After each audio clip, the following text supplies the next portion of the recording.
대개는 인공누액을 넣는 시간을 모르고 인공누액이 무슨 목적이 있는지를 잘 모릅니다. 일반 안약과 인공누액은 전혀 다릅니다. 어떠한 용매, 각막에 얼마나 잘 붙느냐, 얼마나 물을 많이 함유하고 있느냐, 이것이 좋은 인공누액의 조건이고, 강남 성모 원안과 김만수 원장입니다. 눈이 아프다, 눈이 많이 불편하다, 눈이 많이 건조하다, 이런 환자들이 많이 찾아옵니다. 제가 대학에서 각막 이식 혹은 외안부 문제 혹은 안구 건조 문제를 약 40여 년 동안 연구하면서 깨달은 것을 이 병원에서 많이 실천하고 있습니다. 우리 병원을 찾아와서 많은 도움을 받고 돌아가시는 것을 볼 때 지금까지 헛되게 일하지 않았구나 하는 생각이 들 때가 자주 있습니다. 눈의 깜빡임이 없으면 눈물이 순환이 잘 안 된다고 말씀드렸고요. 눈물이 순환이 안 되면은 그러면 어떤 증상이냐면 눈곱이 많이 낀다고 하시잖아요. 그 눈곱이 많이 끼는 이유는 우리 눈의 겉의 세포는 항상 맑은 세포는 없어지고 새 세포가 나오는데 밤에는 이제 흰 세포를 녹이는 눈물이 충분하지 않기 때문에 하얀 눈곱이 자고 일어나면 끼는 겁니다. 그런 눈곱은 너무 걱정 안 하셔도 되고 20대에서 한 40대까지 젊은 사람들은 사실은 안구 건조, 즉 눈물의 생산이 적거나 지방샘에서 지방을 만들어내는 기준이 모자라거나 그런 경우는 정말 많지 않습니다. 그래서 이런 사람들은 인공누액을 잘 넣으시는 것이 굉장히 좋은데요. 대개는 인공누액을 넣는 시간을 모르고 인공누액이 무슨 목적이 있는지를 잘 모릅니다. 일반 안약과 인공누액은 전혀 다릅니다. 우리가 눈이 시원하라고 넣는 약은 비타민이라든가 박하향이라든가 그런 약을 넣어서 눈에 촉촉히 이제 적셔줘서 눈을 시원하게 하는 거죠.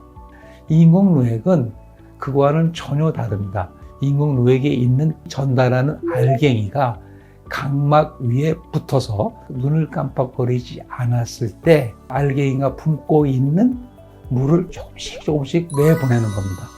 각막의 세포가 탈락하는 주기에 따라 차이가 있지만 어떠한 인공누액, 어떠한 약도 4시간 내지 6시간 정도를 보존할 수 있게 약을 만듭니다.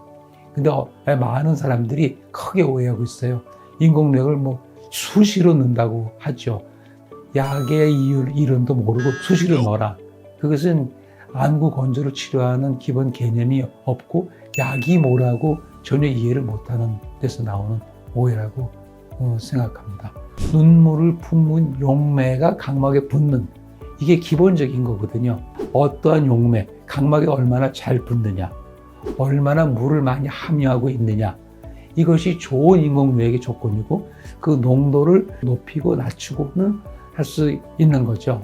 여러분들이 약국에서 산다면 반드시 인공누액을 사시는 것이 좋고요.